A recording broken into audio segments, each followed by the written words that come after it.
وما أرسلناك إلا رحمة للعالمين. Namun demikian, ketika kita diperintahkan jual beli, tetap harus dilaksanakan sesuai syariat. Nah, mau jualan makanan, kemarin sudah dijelaskan, tahu jangan jual yang haram. Kenapa? Agar tidak terjumus dalam jual beli yang dilarang, sehingga nanti mendapatkan penghasilan yang jual cilok gitu kan, itu juga harus yang benar gitu kan.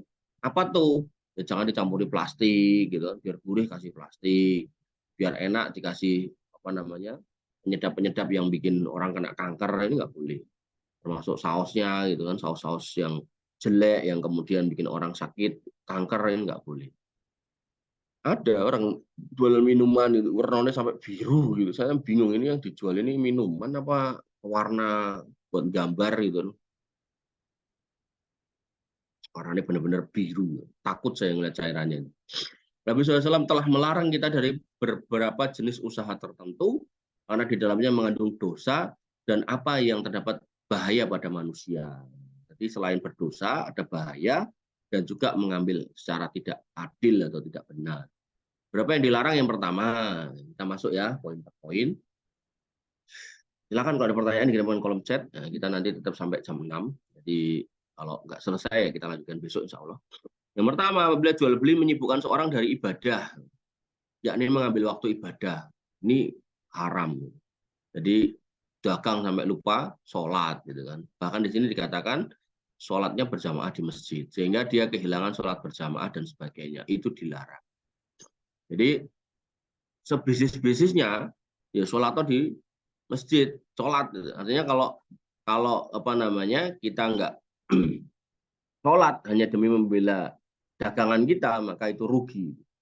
Saya senang kalau ngelihat ada apa namanya bakul cilok, kemudian apalagi itu bakul apalah gitu yang bisa dibawa itu gerobaknya gitu. Itu begitu waktu adzan, walaupun rame di SD tertentu rame, dia tetap saya tak sholat sih, dia kemudian ke masjid, entah bawa motornya, entah orangnya yang jalan gitu kan, ditinggal itu dagangannya. Ya nenek duitnya dikantongi sih, jangan dibawa, jangan ditaruh situ nanti balik-balik hilang juga.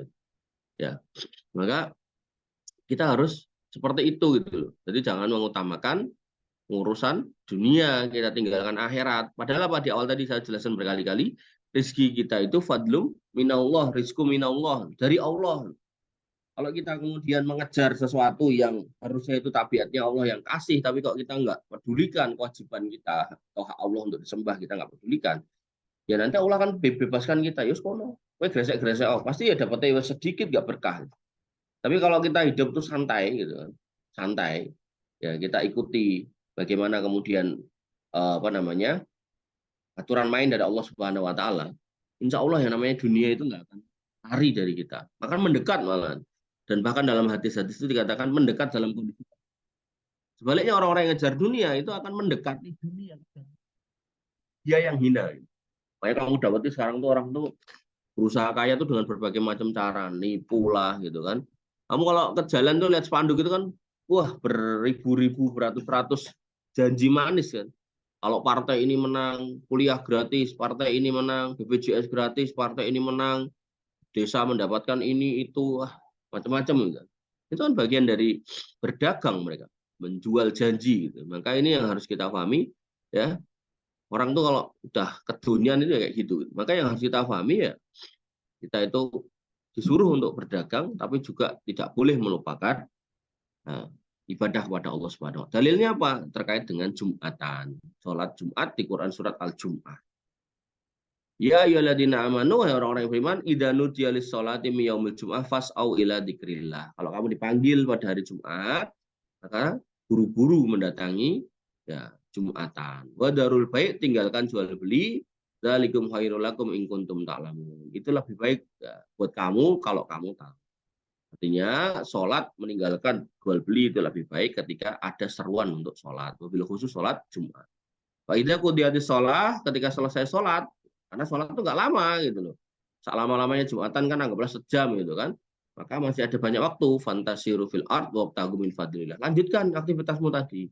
Wadhkurullaha katsiran la'allakum tuflihun. Banyak-banyak berzikir kepada Allah agar kamu menjadi orang yang beruntung. Kemudian dalam ayat yang lain dikatakan ya ayyuhalladzina amanu la tulhikum amwalukum wala auladukum an dzikrillah. Orang-orang yang beriman jangan sampai gitu kan, hartamu, anakmu tulhikum melalaikan kamu an dzikrillah dari mengingat Allah. Ya, jangan sampai kamu nggak sholat gara-gara ngurusi bondomu, ngurusi anakmu gitu kan. Wa may yaf'al dzalika fa ulaika humul khasirun. Siapa yang melakukan itu, ya, lalai dari ibadah, lalai dari sholat, demi bisnis, demi usaha, maka itu orang-orang rugi. Nah, perhatikan bahwasanya disitulah orang-orang itu dikatakan rugi kalau dia lupa ibadah, meninggalkan ibadah karena jual beli. Dia menetapkan bagi mereka bahwa mereka adalah orang-orang yang merugi meskipun mereka kaya. Jadi walaupun dapat harta dari niaganya, tapi dia nggak sholat, maka itu rugi, walaupun kaya. Memiliki timbunan uang tapi nggak sholat juga rugi.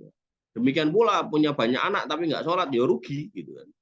Nggak ada gunanya anaknya kalau dia nggak sholat. Ini karena anak-anak tidak dapat menggantikan apa yang tidak mereka dapatkan dari mengingat Allah. Jadi seorang itu akan bertanggung jawab dengan urusannya sendiri-sendiri. Nah, orang tuanya nggak sholat, anaknya banyak, anaknya nggak akan bisa menyelamatkan. Ya. Sehingga ya tetap kita juga harus baik sendiri juga. Gitu. Jadi jangan kemudian sampai pakai filosofi sebagian orang, wes aku elek rapopo, sebenarnya anakku soleh, ini nggak bisa ya. Karena kaidah yang berlaku adalah buah itu nggak jatuh jauh dari pohonnya. Anak itu ya akan melu-melu ngikuti orang tuanya kok. Nah, orang tuanya nggak sholat, anaknya biasanya susah sholat. Sehingga meskipun mereka mendapatkan keuntungan dan memperoleh penghasilan di dunia, mereka tetap rugi. Ya. Mereka hanya akan memperoleh keberuntungan jika mereka mengumpulkan kedua kebaikan ini, yaitu apa? Dagang dan ibadah. Sinkron. Gitu. Jika mereka menyatukan mencari rezeki dan beribadah kepada Allah dengan berjual beli pada waktunya dan mendirikan sholat pada waktunya, maka mereka telah mengumpulkan kebaikan dunia dan kebaikan akhirat. Allah Ta'ala berfirman, "Fabtahu indallahi rizqa wa'buduh." Carilah rezeki dari sisi Allah dan beribadahlah. Jadi ini digabungkan. Gitu. Ini artinya orang Islam tuh nggak boleh memisah antara bisnis dan ibadah. Aku sholat mergo sibuk bisnis, atau sebaliknya aku tak sholat terus akhirnya ibadah terus kemudian nggak mau usaha, itu salah gitu. Pengangguran itu jelek, ya. Kesergapan bisnis sampai lupa ibadah itu ya jelek. Yang benar gimana? Ya itu tadi, rijalul tulhihim tijaratun wala bai'un an dzikrillah. Lagi-lagi yang tidak lalai dari ibadah walaupun dia punya ijarah, punya perniagaan dan punya jual beli gitu. Sehingga dikatakan wa idza qudiyatis shalah fantasiru fil ard. Kalau udah selesai sholat ya kamu nyari lagi gitu. Min fadlillah. Karunia Allah itu cari lagi. Oleh karena itu perdagangan terbagi menjadi dua, yaitu perdagangan untuk dunia ini yang kita kerjakan selama ini, dan perdagangan untuk akhirat itu juga kita kerjakan selama ini dalam bentuk ibadah. Perdagangan untuk kehidupan ini adalah harta dan perdagangan untuk akhirat adalah amal soleh. Allah Ta'ala berfirman, ya ayyuhalladzina amanu hal adullukum ala tijaratin tunjikum min adabin alim. Hai orang-orang yang beriman, mau nggak kamu aku tunjuk itu sebuah perniagaan yang bisa menyelamatkan kamu dari adab yang pedih. Yaitu apa? Ini bagian dari keyakinan, bagian dari ibadah. Tu'minuna billah, iman pada Allah wa rasulih dan rasulnya. Kemudian ini secara fisik yaitu apa? Wa tujahiduna fi sabilillah, kamu berjihad di jalan Allah. Bi amwalikum wa anfusikum, dengan hartamu dan jiwamu, dzalikum khairul lakum in kuntum ta'lamun. Itu adalah baik untuk kamu kalau kamu tahu.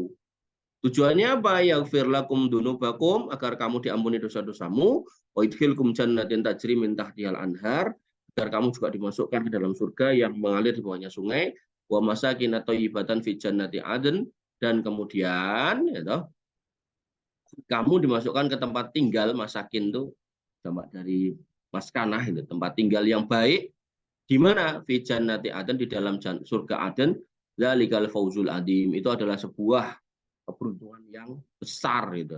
Wa ukhra tuhibbunaha nasrum minallahi wa fathun qarib wa basyiril mu'minin. Dan karunia lain lagi yang kamu sukai yaitu apa?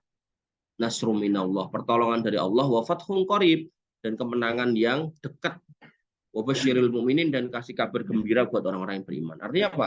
Di akhirat kamu dapat surga, di dunia kamu dapat pertolongan dan kemenangan. Kapan? Ketika kamu berniaga kepada Allah melalui iman, kemudian juga melalui jihad dengan harta dan jiwa. Ini bagian dari ibadah. Ya. Maka inilah perdagangan besar yang menguntungkan. Maka jika perdagangan yang diperoleh di dunia ini menyertainya, ia menjadi kebaikan di atas kebaikan. Jadi orangnya iman, ya toh, akidahnya benar, nggak munafik, kemudian dia berjihad, ya toh, sudah dapat surga. Kok dia juga dagang, jadi orang kaya, maka dikatakan di sini adalah kebaikan di atas kebaikan. Ya, jadi wis ganteng, soleh, pinter, gitu kan. Pek mantu mesti ra gelo, mertuanya nggak gelo, istrinya juga nggak akan kecewa, gitu. Seneng. Gitu. Maka kalau udah kayak gitu, sampai dikatakan oleh Nabi SAW, ayyu mamro'atin, sa'ala zaujaha tolako, gitu. Wanita mana ada yang sudah dapat suami yang seperti itu, kok kemudian dia minta gitu, cerai, gitu. Fi ghairi mabaksin, dengan tanpa sebab yang dibenarkan itu. Maka kata Nabi SAW, haram alaiha roihatul jannah, gitu. Akan diharamkan buatnya bau surga. Gitu. Jadi hukum asal minta cerai kepada suami yang baik-baik aja, soleh, pinter, nyari nafkah yoyo gitu kan. Pokoknya nggak ada sebab sebenarnya kok dijaluk cerai gitu kan sama seorang wanita, maka ya hati-hati. Nah, makanya baliknya laki-laki ini malas gitu kan, entah malas ibadah, entah malas usaha, entah malas kerja, istrinya minta cerai ya nggak apa-apa, ya, salah sendiri. Menyia-nyiakan anak orang yang dikasihkan ke kamu untuk dijaga. Namun jika seorang membatasi perdagangannya hanya untuk kehidupan dunia dan mengabaikan akhirat, ya rugi. Sebagaimana firman Allah Subhanahu wa taala, mereka ini orang-orang yang merugi. Oleh karena itu, manakala seorang mengalihkan perhatiannya untuk beribadah dan mendirikan sholat dan banyak-banyak ingat Allah, dengan melaksanakan apa yang Allah perintahkan kepadanya, Allah pasti akan membuka pintu rizki. Ini loh. Karena semua rizki itu dari Allah, maka kalau kamu sholat, kamu pasti akan dapat rizki. Nah, bahkan sholat juga bagian dari mendapatkan rizki, sarana wasilah untuk mendapatkan rizki. Nah, sini dikatakan wa'mur ahlaka bis sholati wastobir alaiha. Perintahkan keluargamu untuk sholat dan selalu bersabarlah dalam memerintahkan itu. Kemudian apa? La nas'aluka rizko. Allah, kami, kata Allah, nggak butuh sama rizki dari kamu. Nahnu narzukuka wal akibatulit taqwa. Kami yang kasih rizki kamu, gitu kan. Dan akibat baik buat orang yang bertakwa. Ini menunjukkan apa? Jangan sampai kamu punya alasan meninggalkan sholat karena nyari rizki. Wong rizki itu dari kami, kata Allah. Gitu. Kami yang akan kasih kamu, bukan kamu yang ngatur rizkimu. Maka jangan pernah tinggalkan sholat. Makanya ada kaidah menarik nih dari seorang kiai, kiai kampung. Dia punya kaidah yang menarik, punya kata-kata yang menarik gitu. Yang bisa kamu pegang sampai kamu mati, yaitu apa? Orang makan belum tentu sholat. Orang yang makan belum tentu sholat. Tapi orang sholat pasti makan. Artinya apa? Kalau kita sholat, kita pasti nggak akan disia-siakan oleh Allah Subhanahu Wa Taala. Tapi kalau kita sudah malas sholat, gitu kan, bisa jadi ya, Allah kemudian nggak kasih kita rezeki, atau nggak sholat tapi dikasih rezeki, maka akan jauh dari hidayah. Nah itu tambah repot lagi. Nah itu susah, nanti istidrot, repot, kita nggak bisa kembali. Maka sholat, sebagaimana dikatakan sebagian orang mengambil waktu mereka dari mencari rezeki dan jual beli, ternyata adalah kebalikan dari apa yang mereka katakan. Justru sholat itu membuka pintu rezeki, terbukanya kesenangan, terbukanya keberkahan. Ini karena rezeki ada di tangan Allah. Maka jika engkau hendak mengalihkan perhatianmu untuk mengingatnya dan beribadah kepadanya, dia akan memudahkan dan membuka pintu rezeki bagimu. Dan Allah adalah sebaik-baik pemberi rezeki. Allah Subhanahu wa taala berfirman menjelaskan orang-orang yang beriman, fi buyutin adinallahu antur fa awayudkaru fiha ismuhu wa yusabbihu lahu fiha bil ghudwi wal asal rijalul latulhihim tijaratu wala bai'un an dzikrillah wa iqamis shalah wa itaiz zakat. Di dalam rumah-rumah Allah kita sudah diizinkan untuk kemudian antur fa awayudkaru fiha ismuhu, untuk mengangkat suara dan kemudian berzikir menyebut nama Allah. Artinya kajian-kajian. Jadi suara-suara selain kajian di dalam masjid nggak boleh gitu. Ya, teriak, nyanyi-nyanyi gitu kan. Ya, konser nggak boleh dalam masjid itu.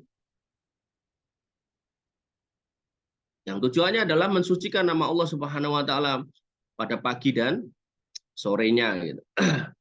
Kemudian laki-laki, para laki-laki yang tidak terlena dengan pernikahannya dan jual belinya dari zikir kepada Allah, nah, itu dipuji, dan dia juga mendirikan sholat dan bayar zakat. Dalam penjelasan ayat ini beberapa salah berkata mereka adalah para sahabat yang berjual beli, tapi mereka manakala salah seorang mereka melakukan adzan, maka jangkauannya masih terdengar oleh telinganya, mereka meletakkan timbangan dan segera sholat. Ditinggal itu jual belinya. Kemudian terakhir untuk pagi hari ini, insya Allah besok poin 2 kita lanjutkan, yaitu sebagaimana yang dipaparkan sebelumnya, maka persoalannya adalah apabila berjual beli menyibukkan kamu dari sholat, maka perdagangan itu dilarang dan sia-sia. Ini kesimpulannya. Dan uang yang dihasilkan adalah uang yang haram. Jadi ketika misal jual beli pas waktu Jumatan gitu kan, itu kan dilarang. Walaupun kamu di situ jualan cilok, kan ada tuh kadang bakul cilok dia mau Jumatan. Pas mau dadan gitu kan, tiba-tiba ada anak-anak muda atau cah cilik-cilik, anak-anak kecil-kecil yang pada nyamperin beli, diladeni sama dia. Walaupun ciloknya halal, walaupun transaksinya itu juga bukan transaksi yang sifatnya haram, artinya transaksi jual beli cilok itu kan boleh gitu loh.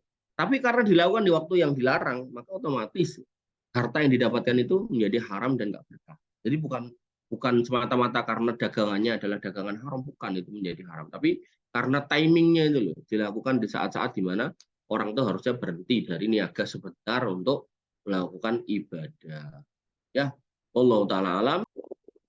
Baik, ini yang bisa kita sampaikan atau kita diskusikan. Kurang lebih saya mohon maaf. Saya cukupkan, saya rasa sampai di sini. Alafu minkum subhanakallahumma bihamdika asyhadu an la ilaha illa anta astaghfiruka wa atubu ilaik. Assalamualaikum warahmatullahi wabarakatuh.